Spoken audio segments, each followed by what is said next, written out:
Alright, so I'm in my Dover bee yard, and this bee yard was used as a breeding site between September and November. If you look, you can see a number of blocks. So this is how we set the colonies, each one on 4 blocks, and I need to reorganize them, put them in straight lines. But if you look here, this is one area that we use for breeding, and this line all the way out here. So we moved out some, and we have a couple more to move out. These 2 lines, we are going to move them out. These are the original lines, so we are going to move out these 2 lines and establish new apiary, use back this area to do the breeding as soon as we get to spring. But this morning I am going to be focusing on some feeding. I'll be doing some feeding this morning using dry sugar and feed these colonies. So this back row has not been fed, and I'm going to be focusing on this. So these are our reserve. So we have this box. If it is that we get in the apiary and we see a swarm, we have resource to sort catch the swarm and take it from there. So this is what these colonies are looking like. I'll be going into them shortly to ensure that they are fed and have enough resources to carry them through the winter. So I'll not be going into the brood nest. All I will be doing is just feeding this morning. So I'm going to set down this camera, set it in a way that you can see what I'm doing while I am doing what I'm doing. So that is sort of what is going to happen now. So let me go and get my smoker, my hive tool, and my sugar.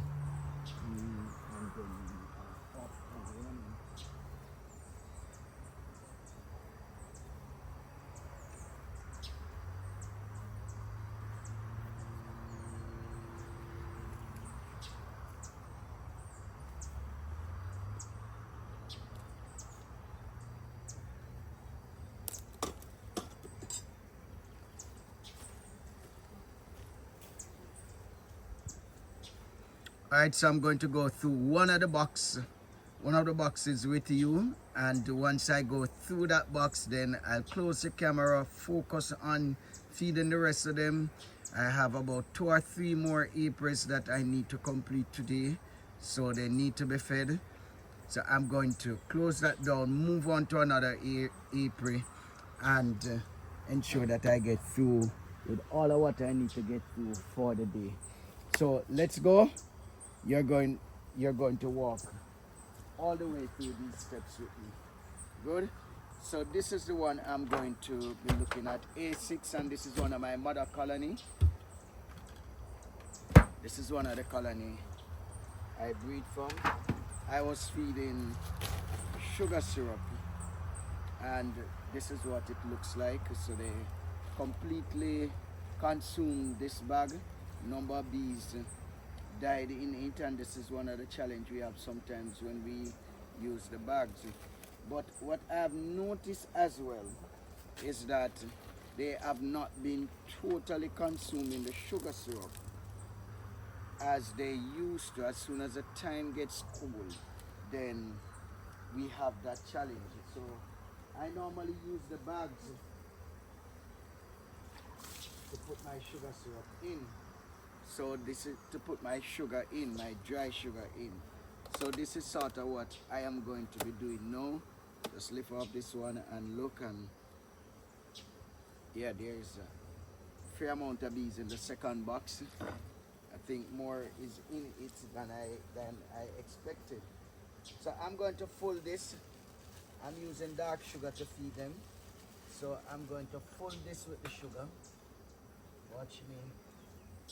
So for a colony on double deep, I'm going to give them three of this cup. So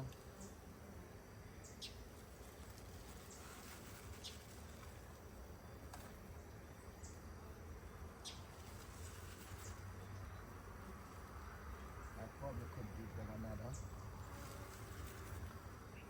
So this is like about 2 pounds of sugar to this colony. So that is how I do it. I just place it on top of the frame. Let me just bring the camera over and show you how I do it. So I use dark sugar. That's what I'm using now. Sometimes I use granulated sugar, but I'm actually using dark sugar this year. And this is what it looks like. Good? So that is how I do my dry sugar feeding. That is what it looks like. That is sort of my approach. They overwinters very, very well. And these colonies, normally at this time of the year, these colonies would start to rebound. But because of the storm, we have lost a lot of our food source. And so I figure the trees are bouncing back, but I figure by the 15th of January, we should start to see a turnaround in terms of the flowering capabilities of the trees, and the nectar component should start to get back to where it normally would be at this time of the year. But normally, once we overwinter these colonies, once we get them to this time of the year, it is more than likely that we will not see any more or suffer any more losses because of the nectar situation. The dry sugar is perfect for them right now because that liquid component has been removed, so that when the time gets cold, we don't normally have winter here in Jamaica. Like, we don't have winter in Jamaica here like North America, because we don't have snow, that excessive coldness, we don't encounter it, but it is sort of chilly on this side. So once we get to this point, we pull the sugar syrup. We don't use any more sugar syrup because sometimes it drips when the time gets cold. The border bags and all of that just start to run, and it gets messy in the colony and breeds. Sometimes it breeds a lot of IV, and the colony just get messy and they abscond. Once you get them here, you stop feeding the sugar syrup, then you are going to be okay. Manage the robbing, because sometimes at this time of the year a lot of robbing goes on. Manage your robbing. Ensure that you reduce your entrance. If you notice, these are strong colonies.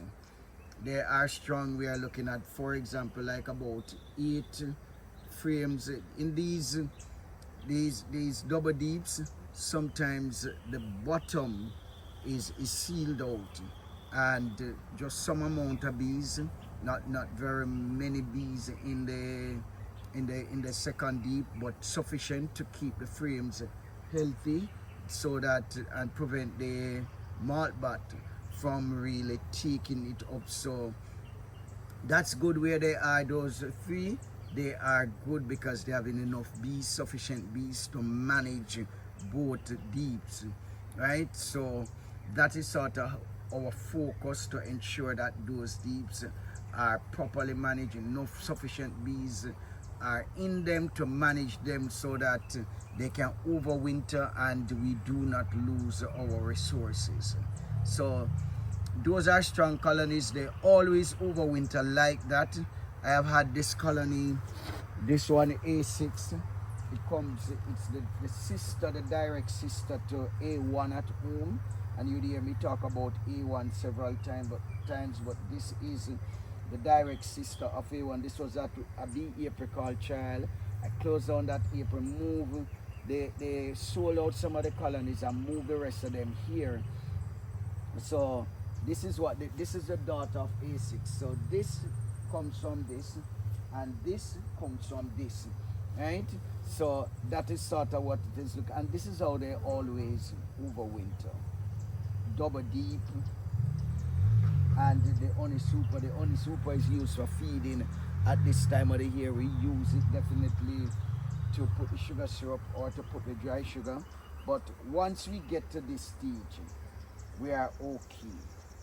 This is the first year that this colony is overwintering as weak as it is now, because normally we always at this time of the year, the 15th of December and beyond, we normally have the second deep filled with bees.